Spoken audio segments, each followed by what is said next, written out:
안녕하세요. 저는 서울 관악구에 살고 있는 30대 후반의 미혼 여성입니다. 얼마 전 저는 30년 전에 잃어버렸던 여동생을 기적적으로 찾게 되었는데요. 아직도 그날의 일들을 생각하면 심장이 벌떡벌떡 합니다.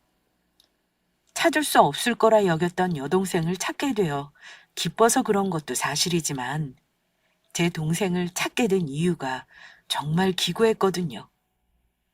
30년 전 제가 8살 때 잃어버렸던 동생을 찾게 된 것은 제가 예비신랑과 결혼을 약속하며 예비시댁에 인사를 갔을 때였습니다. 저희 소중한 동생이 그곳에서 식모 취급을 당하며 노예처럼 부려지고 있었던 것입니다. 아직도 그 생각을 하면 눈이 뒤집히는 것이 제 동생을 괴롭혔던 그것들을 어기적 씹어주고 싶은 심정입니다. 저는 젊은 시절 생활용품을 만드는 회사의 연구팀에서 연구원으로 근무하고 있었는데요. 제가 여러 아이디어로 낸 제품이 여러 번 히트하면서 능력을 인정받고 있었습니다. 그런데 어느 정도 연차가 쌓이자 제가 사장이 되어 제 이름을 걸고 직접 제 상품을 팔아보고 싶은 욕심이 생기더라고요.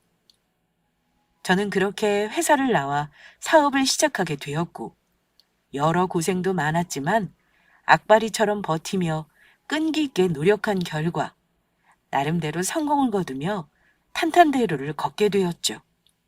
그러다 보니 자연스레 연애니 결혼이니 부수적인 것들이 늦어지게 되었고요.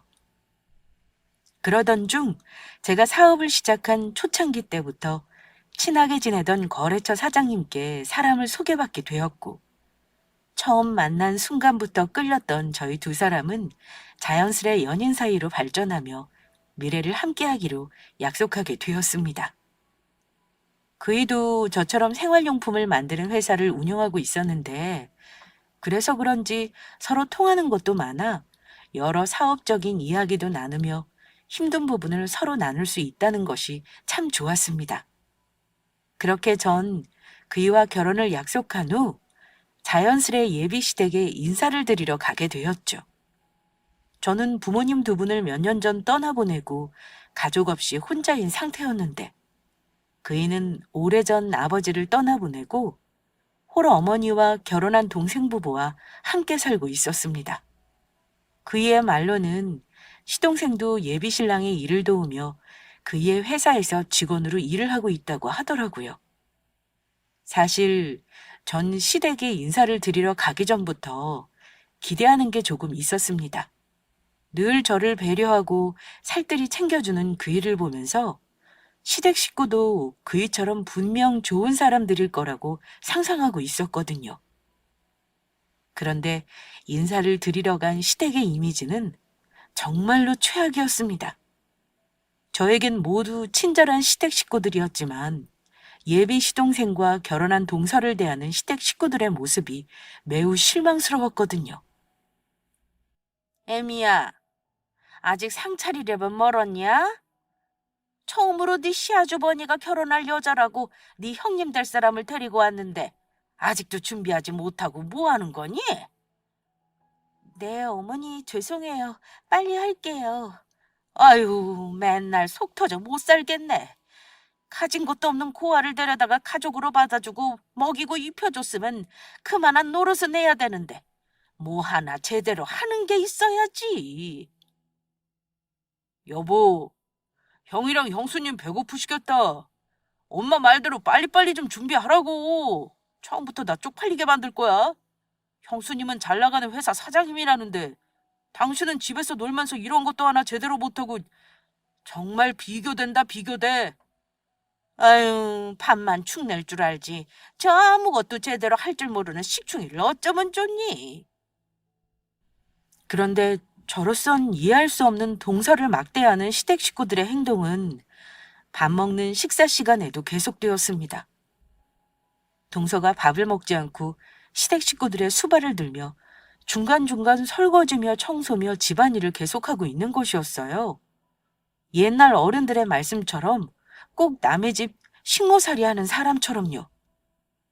예비시댁을 나온 저는 아무리 그래도 동서를 함부로 대하는 시댁 식구의 모습은 정말 아닌 것 같아 차로 저를 바래다주는 그 일을 향해 몇 마디 해주었습니다. 게다가 동서가 고아란 소리에 더욱 마음이 끌렸거든요. 30년 전 잃어버렸던 여동생이 떠올랐던 것입니다.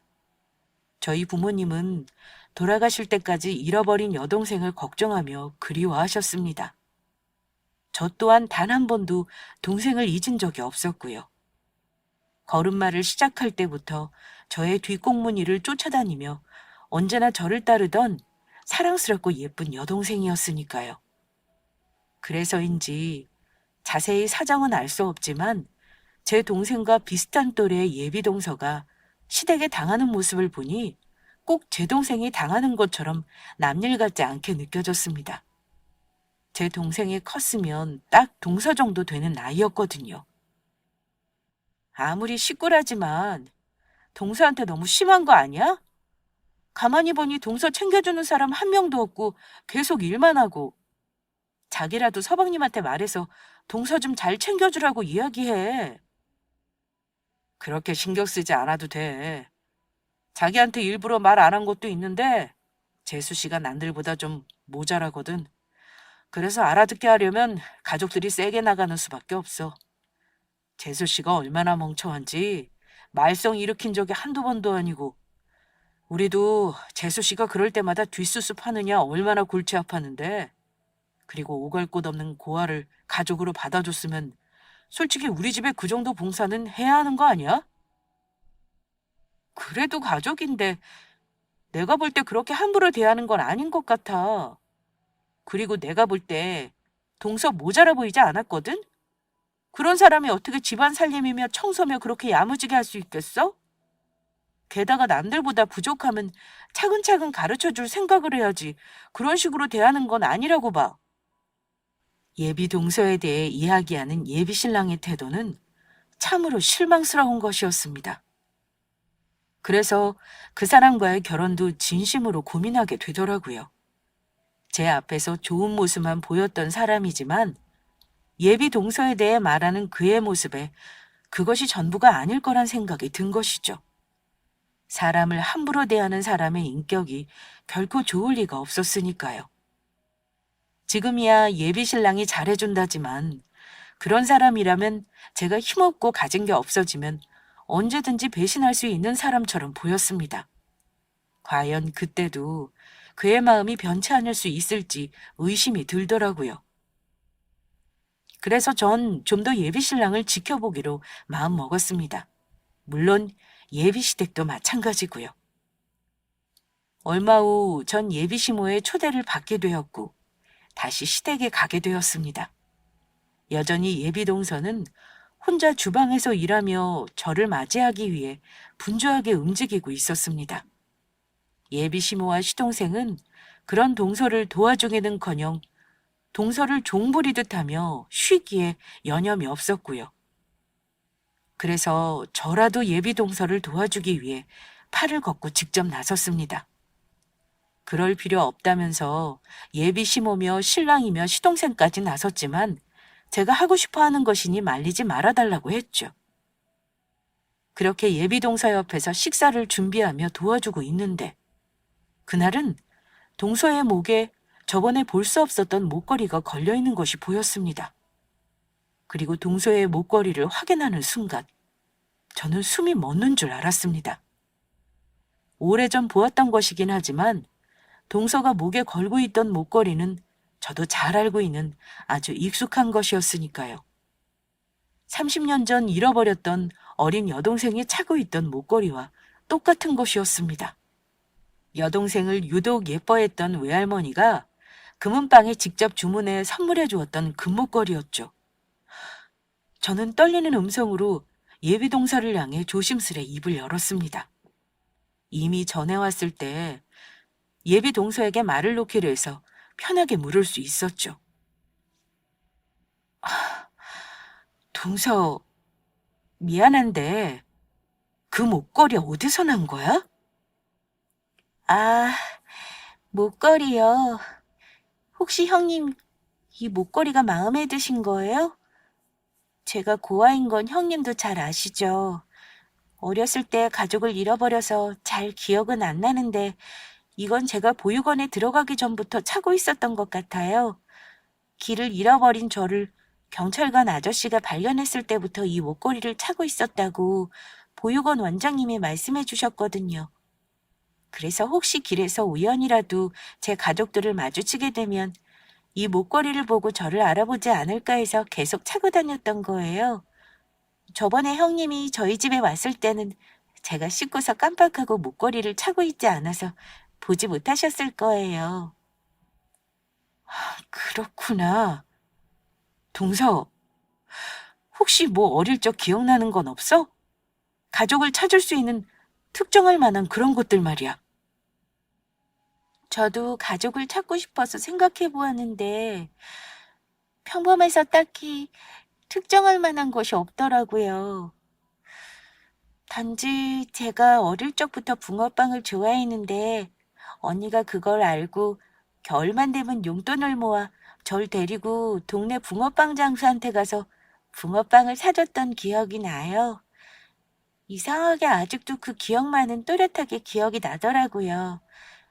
저희 언니의 얼굴은 잘 기억은 안 나지만요. 그, 그래? 그러면 혹시 동서 이름이나 가족들 이름은 기억나는 거 없어? 엄마, 아빠가 있었던 것 같긴 한데 부모님 이름이나 제 이름은 기억이 안 나 잘 모르겠고 저희 언니 이름만 기억하고 있어요. 동서가 기억하고 있는 언니 이름이 뭔데? 민수요. 형님 이름이랑 똑같은 민수였어요. 그래서 처음 형님 이름 듣고 얼마나 깜짝 놀랐는지 몰라요. 정말 신기하죠? 동서의 말을 듣고 저는 그만 그 자리에 주저앉을 뻔했습니다. 아무리 생각해도 그녀는 제 동생이 확실해 보였으니까요. 어릴 적부터 동생은 저를 잘 따랐었는데 그런 동생이 예뻐 겨울마다 부모님이 주신 용돈을 모아 동생에게 붕어빵을 사주었었거든요. 그런데 동생도 그걸 잊지 않고 기억하고 있었던 것입니다. 순간 잃어버린 동생을 찾겠다며 백방으로 뛰어다니며 갖은 애를 쓰셨던 돌아가신 부모님의 얼굴이 떠올랐습니다. 동생을 찾기 위해 별의별 수를 다 쓰며 나중엔 경찰청 실종자 가족 지원센터에 유전자 등록까지 했었는데 그런 동생을 예기치 못한 곳에서 너무도 쉽게 찾게 된 것입니다. 하지만 좀 더 모든 것이 확실해질 때까지 지켜보기로 했습니다. 섣부르게 행동했다. 만약 동서가 저희 동생이 아닐 경우 또다시 상처를 줄 수 있는 일이었으니까요. 일단 전 떨리는 마음을 진정시키기로 했죠. 그런 와중에 동서를 향한 예비시모의 괴롭힘은 계속되었고 예비시모가 저희 동생일지도 모르는 사람을 괴롭힌다고 생각하자 욱하는 마음이 들더라고요. 그리고 그날 저는 저의 억장이 무너지는 광경을 우연히 목격하게 되었습니다. 예비 동서를 도와 음식을 준비하던 중 간장이 떨어진 사실을 알고 바쁜 예비 동서를 대신해 제가 밖으로 나가 간장을 사오던 참이었습니다. 그런데 예비 시댁을 들어선 순간 믿지 못할 광경이 눈앞에 펼쳐진 것입니다. 야, 네가 뭔데 우리 안사람들 사람한테 간장을 사오라 말아야? 그 사람이 어떤 사람인데? 잘 나가는 회사 사장님이라고. 능력 없어서 우리 집에 빌붙어 사는 너랑은 다른 사람이라고. 네가 정신이 있니 없니? 만약 저래서 기분 나쁘다고 새아가가 우리 용석이랑 결혼 안 하겠다고 하면 네가 책임질 거야? 아무리 부모 없이 자라서 못 배워도 그렇지. 왜 이렇게 늘 모자란 짓거리만 하는 건지. 너 정말 지능에 문제 있는 거 아니니? 병원 가서 검사 좀 해봐라. 당신 또 문제 일으킨 거야? 제발 정신 좀 차려. 언제까지 이렇게 집안에 분란만 일으킬 건데. 아, 이젠 정말 지친다, 지쳐. 단지 제가 바쁜 동서를 대신해 간장을 사러 갔다는 이유로 아무 잘못도 없는 동서에게 트집을 잡아 예비시댁 식구들 모두가 그녀를 괴롭히고 있었던 것입니다. 게다가 제 앞에서는 그렇게 다정하게 굴던 예비신랑까지 동서를 인간 이하 취급하며 막대하고 있었습니다. 제가 볼 때 예비시댁 식구들 모두 아무 잘못도 없는 동서를 괴롭히며 그녀를 자신들의 화풀이 대상처럼 여기는 듯 보였습니다. 그런데도 동서는 제대로 맞서지도 못한 채 그대로 당하고 있더라고요. 죄송해요. 제가 사오려고 했는데 형님이 바람도 쐴 겸 사다 주신다고 해서 말리지를 못했어요. 닥치고! 다음부터 그 사람한테 그런 허드렛 일 시켰다간 아주 국물도 없을 줄 알아. 이 집안이 누구 때문에 먹고 사는데? 다 내가 사업해서 돈 벌어와서 그런 거 아니냐고. 그러면 그런 나랑 결혼할 사람한테 알아서 기여할 거 아니야? 결혼하면 그 사람도 이 집안 먹여 살리게 될 텐데 이게 도대체 무슨 짓이냐고? 처음부터 저런 거랑은 우리 둘째랑 결혼시키는 것이 아니었다. 제대로 할 줄 아는 것도 없는 데다 애도 못 낳는 것이 어떻게 결혼한 지 7년이 넘었는데도 아이가 안 생기니? 너 정말 문제 있는 거 아니니? 머리도 모자라. 무슨 문제가 있는지도 아이도 못 낳아. 아유, 골치 아파. 둘째야, 지금이라도 너희 이혼 생각해봐야 하는 거 아니니? 새아가랑 비교해도 얼마나 차이가 나는지. 너는 왜 네 형처럼 제대로 된 며느리를 데려오지 못한 거냐? 네 형처럼 확실히 돈이 되는 걸 데리고 왔어야지. 당신 우리 엄마 말 잘 들었지? 앞으로는 제대로 하는 게 좋을 거야. 안 그러면 당장 이혼해버릴 테니까. 아주 이 집안에서 내쫓아버릴 줄 알아. 네가 친정이 있어, 형제자매가 있어. 너 여기서 나가라면 구하라 갈 곳도 없잖아. 알겠어. 미안해. 그리고 애미 너 몸 어느 정도 나은 거면 마트 알바 다시 나가야 하는 거 아니니?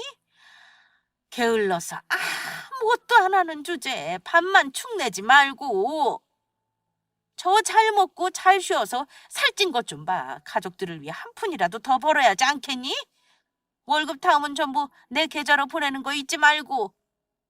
마트 알바요? 저번에 일하다 무릎 다친 거 아직도 다 낫지도 않았는데요. 병원에서 다 나을 때까지 무리하면 안 된다고 했어요. 그거야 네 사정이고. 그렇게 누가 다치라고 그랬어? 지가 잘못해서 다친 걸 어쩌라는 건지. 당장 이번 주부터 시작하는 게 좋을 거다. 점심때 집에 와서 이 시어미 밥 차려주는 거 잊지 말고. 네, 알겠습니다, 어머니. 끓어오르는 분노에 당장 집안을 뒤집어 엎고 싶은 걸 전 간신히 참았습니다. 동서가 제 동생일지 모른다는 생각에 그런 것도 있지만 동서가 고아라 의지할 곳 없는 오갈 곳 없는 사람이라는 걸 이용해 노예처럼 부려먹는 그들이 용서가 안 되었습니다. 사람이라면 결코 해서는 안 되는 행동이었으니까요. 게다가 말하는 분위기를 보아 결혼 후 저 또한 이용해 먹으려는 저들의 속내가 뻔히 보이더라고요. 그래서 전 며칠 후 예비시댁에 놀러 가고 싶다는 핑계로 다시 한번 예비시댁에 방문했습니다. 마지막으로 동서가 제 동생인지 확실하게 확인하기 위해서요. 그리고 만약 동서가 제 동생이 맞는다면 그녀를 예비시댁에서 구해낼 생각이었죠. 설령 동서가 제 친동생이 아니더라도 그녀를 그 거지 같은 집구석에서 빼내올 생각이었습니다.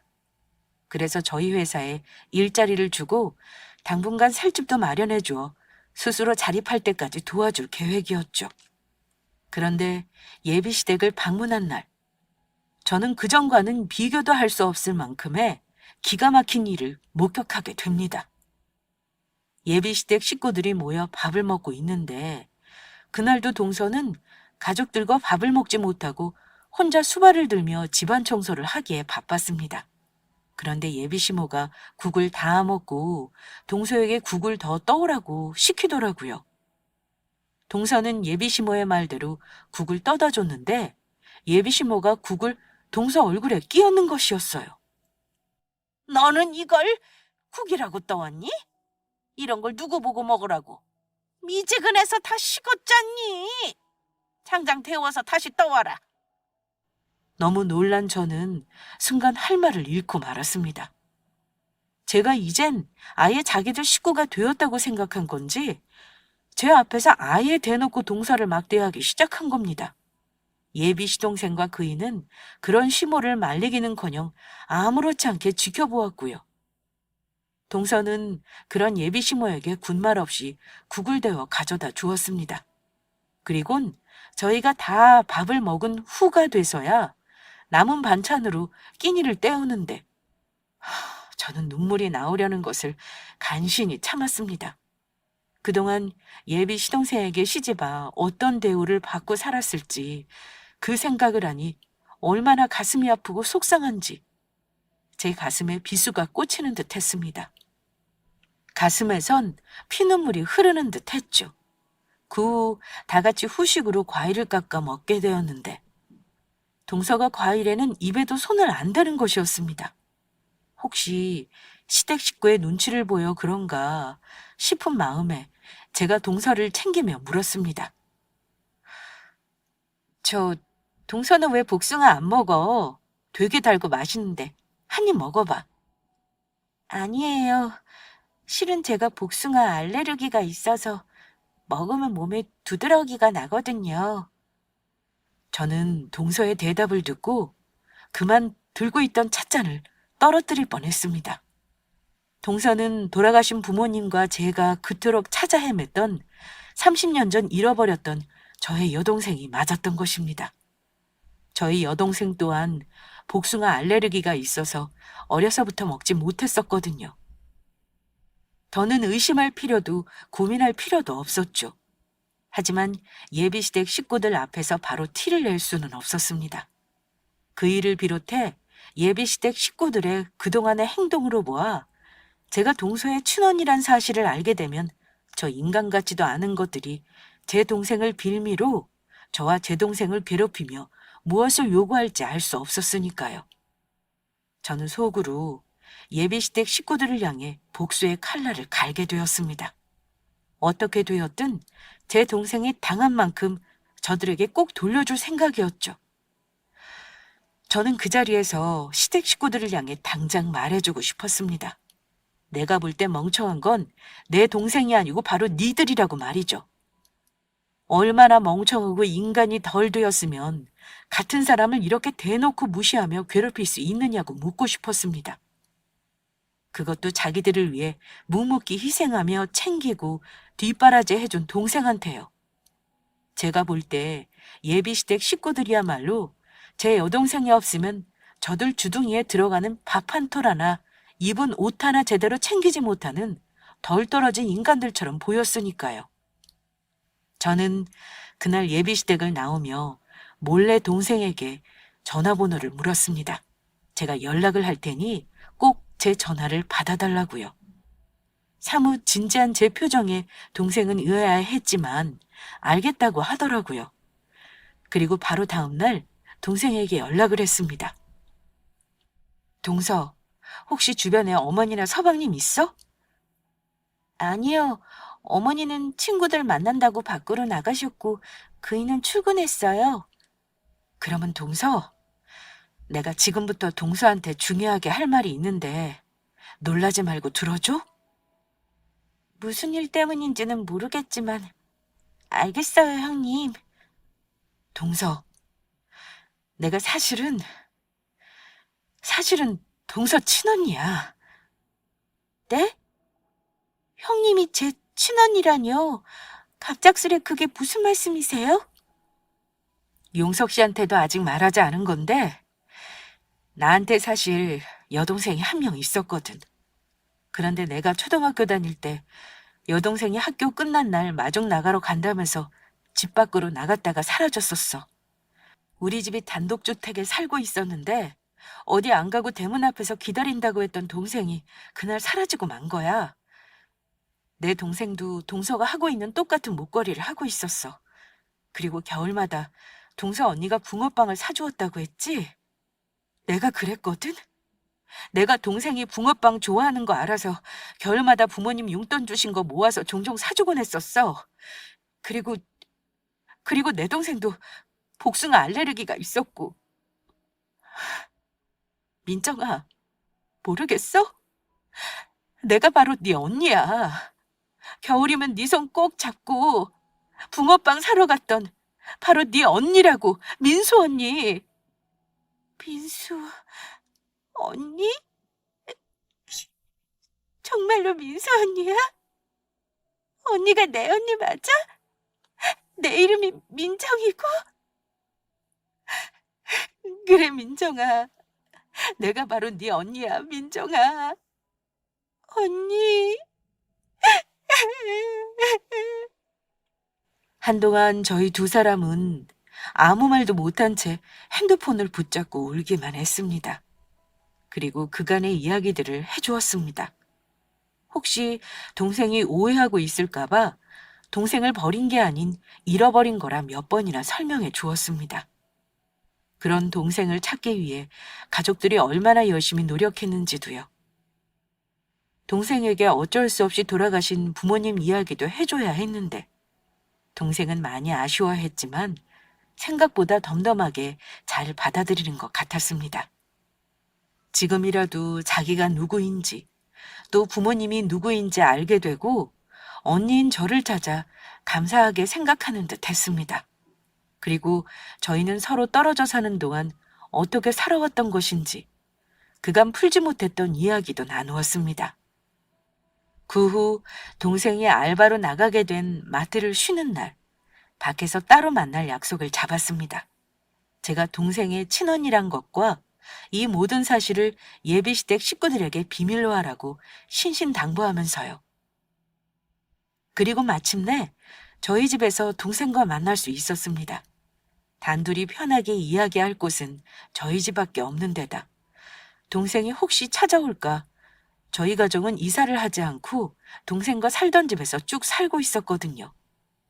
비록 지금은 부모님이 안 계시지만 동생이 살던 집이 어떤 곳인지 직접 보여주고 싶었습니다. 동생을 잃어버리고 변하지 않고 그대로인 여동생의 방까지도요. 살아있을 거라 믿고 있었지만 다 큰 동생이 찾아와 부모님이 지내던 안방이며 자기 방이며 이것저것을 둘러보는데 정말 감회가 새롭더라고요. 언니가 우리 민정이를 너무 늦게 찾았지? 정말 미안해.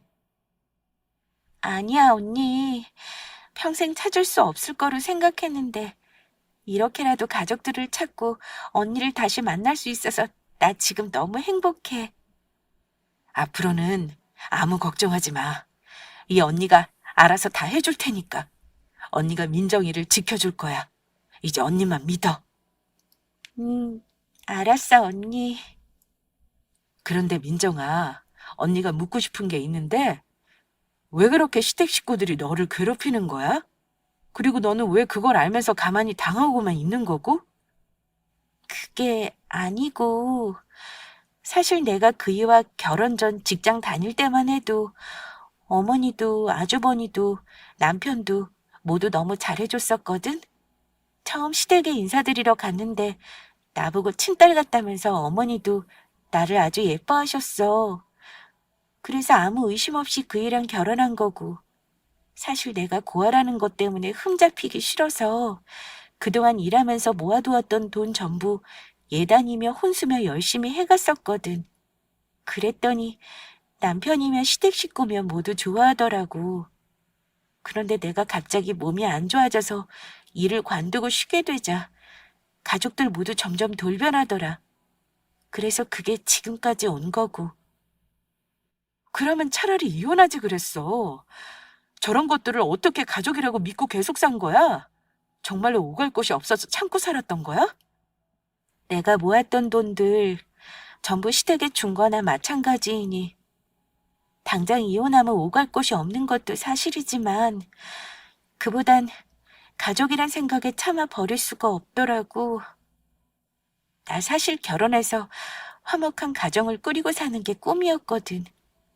그동안 이 세상에 혼자라고 생각하고 살았는데 결혼하고 처음으로 가족이라는 게 생기자 그게 너무 행복했었어. 그래서 알면서도 당하고 살았어. 다시 혼자가 되는 게 무서웠나 봐. 동생의 말을 듣자 더욱 안쓰러운 생각이었습니다. 왜냐하면 동생의 시댁에 그렇게 당하면서 참고 살 수밖에 없었는지 그 마음이 이해가 되었거든요. 어릴 적 가족과 헤어져 혼자 살았으니 그 외로움이야 말로 표현할 수 없는 것이었을 테니까요. 게다가 자신이 누구인지, 부모가 누구인지도 모른 채 살아간다는 것 자체가 많이 무섭고 두려웠을 거란 생각이었습니다. 그래서 그런 모진구박을 받으면서도 시댁 식구를 버리지 못하고 살았던 것일 테니까요. 저는 처음으로 그날 동생에게 따뜻한 밥을 해먹이며 오순도순 여러 이야기를 주고받았습니다. 어느덧 아쉬운 작별의 시간이 다가오고 저는 집으로 돌아가려는 동생을 붙잡고 아주 중요한 내용이 될 말을 꺼냈습니다. 민정아, 너 그 집에서 나오자. 앞으로는 언니가 민정이 인생 책임져 줄게. 언니, 그게 무슨 말이야? 너 아직 서방님 사이에 아이도 없고 너 진짜 가족 여기 있잖아. 바로 네 언니인 나 말이야. 그러니까 너 그만 그 쓰레기 같은 시댁에서 나오라고. 언니가 도와줄게. 앞으로는 언니랑 살자. 다른 사람 집 말고 바로 우리가 함께 살던 여기 우리 집에서. 언니 성공해서 돈도 많이 벌었고 우리 동생 하나쯤은 먹여 살릴 능력 돼. 부모님이 네 앞으로 남기신 재산도 있어.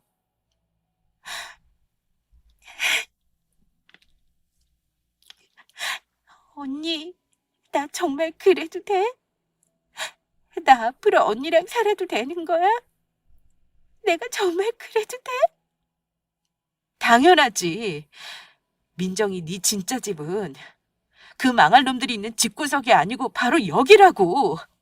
그러니까 그런 인간 쓰레기들은 이제 버려. 앞으로는 언니가 하자는 대로 해. 언니가 전부 알아서 할 테니까. 알았어, 언니. 정말 고마워. 하나밖에 없는 내 언니. 하는 걸로 봐선 예비 시댁에선 동생이 이혼을 원해도 안 놔줄 가능성이 컸습니다.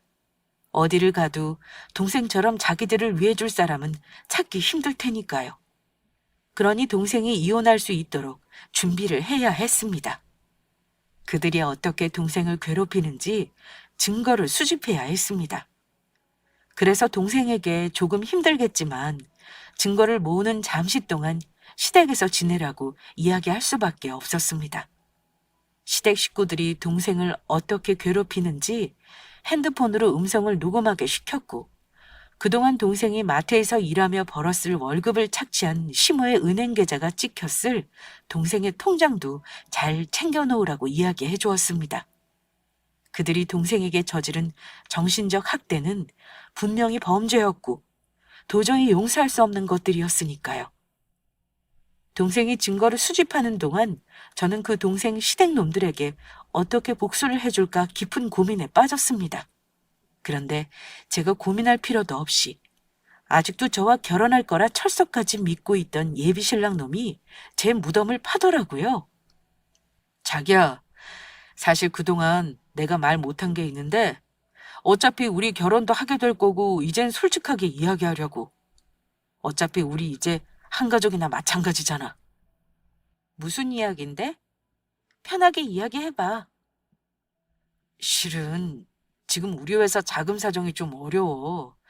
이번 달까지는 어떻게든 직원들 월급을 주긴 했는데 다음 달부터는 어떻게 해야 할지 너무 막막해서 이러다간 힘들게 키워놓은 회사가 망하는 건 아닌지 모르겠어. 그래서 말인데 자기가 우리 회사에 투자 좀 해주면 안 될까? 어차피 앞으로는 내 회사가 자기 회사 되는 거고 자기 회사가 내 회사 되는 거나 마찬가지잖아. 나 망하면 자기도 같이 망하는 거라고. 알겠어. 확답은 할 수 없지만 일단은 나도 한번 잘 생각해 볼게. 정말이야? 정말로 우리 회사 투자하는 거 생각해 보는 거지? 고마워, 자기야. 정말 고마워.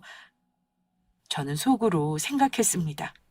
너처럼 쓰레기놈 회사에 내가 투자하는 일은 절대 없을 거라고요.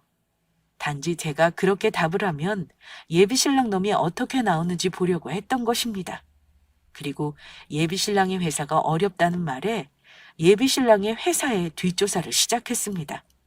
왜냐하면 얼마 전까지만 해도 여러 히트 상품을 내며 잘 나갔던 회사였던 거로 알고 있으니까요. 그리고 알게 된 놀라운 사실은 예비신랑 놈의 회사가 이젠 아무것도 가진 것 없는 빈 깡통 회사가 되었다는 것이었습니다. 몇 가지 히트 상품을 내며 회사 매출이 오르자 예비신랑 놈이 그 후 몇 가지 신제품을 내놓았는데 내놓은 것들마다 줄줄이 말아먹었던 모양입니다. 그래서 결국 직원들 월급까지 걱정하는 신세가 되었고요. 당장 내일 망한다고 해도 이상할 것이 없는 회사에 투자를 하라니 예비신랑 놈의 말은 저에게 같이 죽자는 소리밖에 되지 않았습니다. 그런데 예비신랑 놈은 저의 말에 제가 자기를 도와줄 거라 확신을 했는지 또다시 일을 벌이더라고요. 본인이 대히트칠 신제품을 개발했다면서 아무런 대책도 없이 물건들을 마구 뽑기 시작했던 것입니다. 그것도 남에게 돈까지 빌려서요. 제가 투자를 하면 그 돈으로 자기가 빌렸던 돈들을 막으면 된다고 생각했던 것 같습니다. 어차피 제가 망하는 것도 아니고 지가 지 스스로 망하겠다는데 더는 말릴 이유가 없었습니다. 게다가 이번 일은 예비시모와 시동생 예비신랑까지 세 사람을 모두 정신을 차리게 해줄 아주 좋은 기회라고 생각했고요. 저만 적당한 때에 저희 동생을 데리고 예비시댁을 떠나면 될 것 같았습니다. 그러던 어느 날 늦은 밤, 동생에게 갑작스레 전화가 걸려왔습니다. 언니, 나 좀 살려줘. 언니, 어머니가. 다급하게 자신을 살려달라는 동생의 목소리.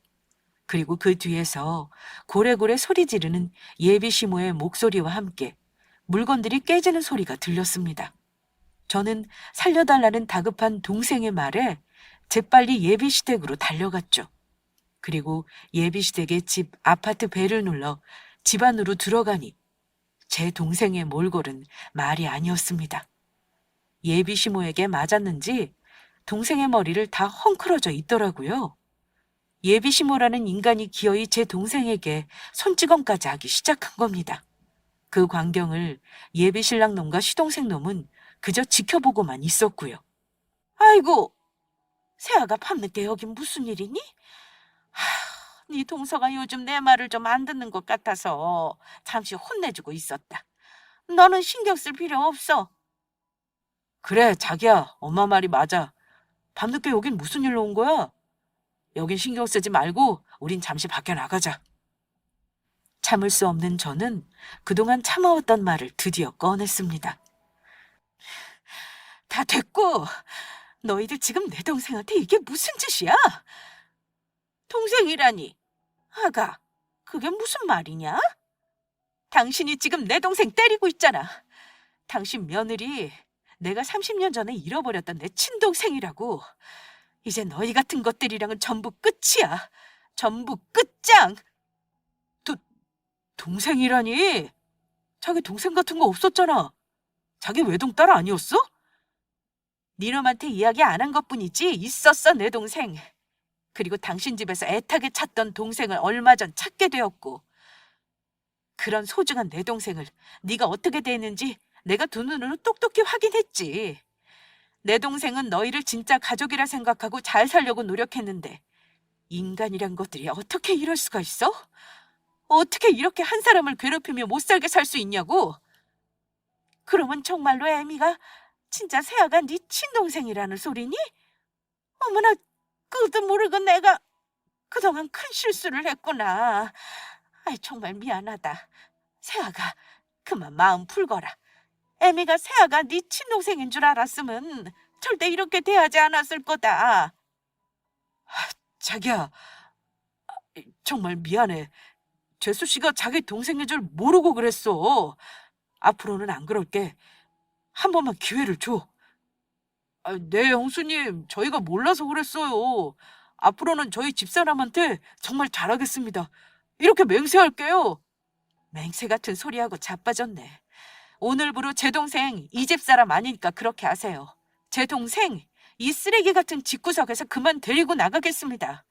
그러면 모두 안녕히 계세요. 전 동생 손을 꼭 잡고 그 집구석을 나와버렸습니다. 어차피 동생의 물건들이야 새로 사면 되는 것이고 제 동생의 안전 확보가 우선이었으니까요. 미안하다고 사과하며 제 신랑과 시댁 식구들에게 연락이 계속 왔었지만 전 무시해버렸습니다. 그리고 며칠 후 저희 회사에 예비 신랑을 비롯하여 시댁 식구들 전부 모이게 했죠. 마지막으로 결판을 내야 했으니까요. 무슨 일이 생길지 모르니 다른 곳에서 만나는 것보다 저희 회사 직원들이 있는 회사에서 만나는 것이 가장 안전하다는 생각이었습니다. 그래서 사장실에 무슨 일이 생긴 것 같으면 바로 직원들을 불러달라고 저희 비서에게도 부탁을 해놓은 상태였고요. 예비 신랑을 비롯해 시댁 식구들은 저와 동생을 보자마자 잘못했다며 빌기 시작하더라고요. 애미야, 그동안 내가 전부 잘못했다. 내가 너무 지나쳤었어.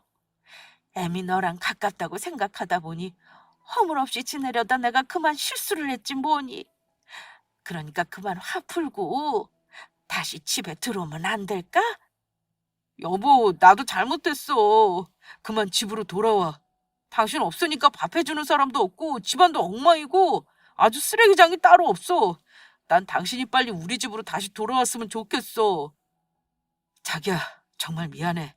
재수 씨가 잃어버린 자기 동생인 줄 알았으면 진작 신경 써줬을 텐데 그것도 모르고 내가 그동안 실수한 것 같아. 다시는 안 그럴 테니까 그만 화 풀면 안 될까? 나 한 번만 용서해주라. 그래, 세아가. 좋은 게 좋은 거라고. 우리 다 같이 다시 한번 잘해보면 어떻겠니? 세아가, 네가 정말로 우리 집에 시집 오면 자매끼리 서로 의지도 될 테고 얼마나 좋아. 앞으로는 내가 애미한테도 정말 잘하마. 왜? 이제는 제 동생에 이어 저까지 부려먹고 살려고요? 민정이가 제 동생이라고 하니 이제야 아쉬워졌나 봐요? 그동안은 왜 저희 동생한테 잘해주지 못했는데요? 당신들이 무식해서 뭘 모르는 것 같아 설명해 주는데 사람 때리는 것만이 폭력이 아니야. 정신적으로 못 살게 굴고 괴롭히는 것도 폭력이라고. 게다가 시어머니라는 사람은 내 동생한테 손찌검까지 했지. 그러니까 이렇게 너희 두 사람 앞에 와서 잘못했다고 내가 용서를 빌지 않니? 자기야, 우리 가족들 모두 정말 미안해. 내가 대표해서 이렇게 사과할게. 우리 다시 잘 시작해보자. 응? 제발, 자기야. 안 그래도 나도 다시 시작하려고 했어. 처음부터 제대로 다시. 그게 정말이야? 우리 정말 다시 시작하는 거야? 우리 가족들한테 다시 한번 기회 주는 거냐고. 자기야, 정말 고마워. 앞으로는 내가 정말 잘할게. 세아가 정말 고맙다. 형수님, 고맙습니다. 아니. 내 말을 잘 못 알아들었나 본데 거지 같은 당신들 빼고 앞으로 내 동생이랑 나랑 다시 잘 시작해보겠다는 이야기야. 그래서 하는 말인데 우리 결혼도 없었던 걸로 하자. 네 놈이 내 동생한테 행동하는 거 보니까 너 같은 놈이랑 결혼했다가는 아주 내 인생까지 망치게 생겼어. 그러니까 내가 당신 회사에 투자해줄 일은 영원히 없을 거란 소리지. 그리고 내 하나뿐인 동생은 당신 동생 놈이랑 이혼시킬 테니까 그렇게 알고. 안 돼, 자기야. 그럴 수는 없어. 이제 와서 자기가 나 버리면 나는 끝장이라고. 자기만 믿고 일 벌려놨는데 자기가 나 안 도와주면 우리 회사 망한다고. 그러면 가족들은 뭘 먹고 살라고? 여기저기 빌린 그 많은 돈을 나보고 어떻게 갚으라고? 그거야 네 놈 사정이고. 네 놈은 내 동생 괴롭힐 때 내 동생 사정 봐주면서 괴롭혔니? 당신들 내 동생 보고 모자라다고 했지? 그러는 당신들이야말로 얼마나 모자라면 같은 사람을 무시하고 괴롭힐 생각을 할 수 있는 거야? 내 동생 없으면 밥 하나 할 줄 모르는 덜 떨어진 인간들이? 세아가, 내가 잘못했다. 그동안의 정을 봐서라도 다시 한번 생각해 주거라. 형수님, 이혼이라뇨. 절대 안 됩니다. 저 집사람 없으면 못 살아요. 우리 집사람 제가 아직 많이 사랑한다고요. 사랑 같은 소리하고 자빠졌네. 사랑한다는 놈이 너 하나 믿고 시집온 내 동생이 네 엄마랑 네 놈 형한테 괴롭힘 당할 때 지켜만 보고 있었냐? 아니지. 내 놈도 같이 괴롭혔지? 내 놈이 저 두 사람보다 더 나쁜 놈이야. 어디 너도 한번 당해봐라. 저는 동생 속 시원해지라고 동생이 보는 앞에서 예비 시동생이었던 놈을 원 없이 두들겨 패주었습니다. 그리곤 직원들을 불러 세 사람 모두 쫓아냈죠. 악에 받쳐 침까지 흘리며 울며 불며 매달리려 하는 시모를 향해 저는 아주 충격적인 소식이 될 몇 마디 이야기를 해주었습니다. 아, 그리고 아줌마, 우리 동생한테 불임이라고 어디 문제 있는 거 아니냐고 물었었지? 안 그래도 당신한테 맞은 내 동생 병원에 진단서 떼러 가면서 산부인과도 데리고 가봤거든? 그런데 우리 동생 아주 건강하다고 하더라고. 그러니까 문제는 아무래도 당신 아들한테 있는 것 같아. 더 늦기 전에 당신 아들 병원에 데리고 가보라고. 당신 아들이 불임인 것 같으니까. 그게 무슨 소리야? 그럼 우리 아들이 아이를 못 가진다는 소리야? 지금 그 소리냐고. 제 말에 적잖이 충격을 받았는지 예비 시모와 시동생은 정신이 나간 듯 보였습니다.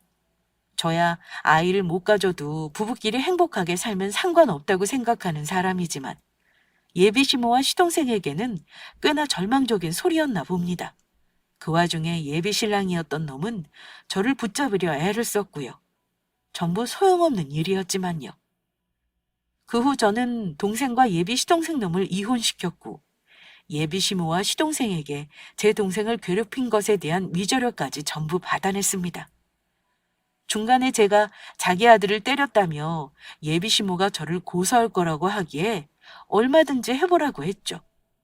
저도 당신이 내 동생 때린 거 고소할 거라고 맞받아치면서요. 동생은 제가 자기 남편을 때려준 것을 보니 그동안 억울했던 마음이 풀리면서 아주 속 시원했다고 하더라고요. 그리고 결국 예비 신랑의 회사는 망하게 되었습니다. 저를 이용해 무턱대고 일을 벌리려 하다가 스스로 망하게 된 것이죠. 들리는 소문에 의하면 예비 신랑 가족들 모두 거리에 나앉게 되었다고 하더라고요. 빚진 곳이 한두 곳이 아니었는지 빚쟁이들에게 시달리며 고생이 이만저만이 아니라고 합니다. 그리고 얼마 지나지 않아 예비 시동생이 저희 동생을 포기 못하고 다시 찾아온 적이 있었는데 저희 동생은 그런 예비 시동생을 향해 뺨을 한 대 날려주었다고 합니다. 저와 살며 진짜 가정이 어떤 건지 알게 되었고 그래서 더욱 시댁 식구며 전 남편을 용서할 수 없게 되었다고 하네요. 모든 일을 해결하고 전 동생을 데리고 부모님 산소에 찾아갔습니다. 동생은 한동안 부모님 산소 앞에 앉아 서럽게 울더라고요. 저는 그런 동생을 다독이며 위로해 주었습니다. 그리고 얼마 전 동생 고집에 우리 두 사람은 유전자 검사를 하게 되었습니다. 저는 할 필요가 없다고 했지만 혹시 모르니 확실히 해둬야 한다고 동생이 말하더라고요. 그런데 역시 제 친동생이 맞더라고요. 그리고 현재 동생은 늦가기 공부를 시작했습니다.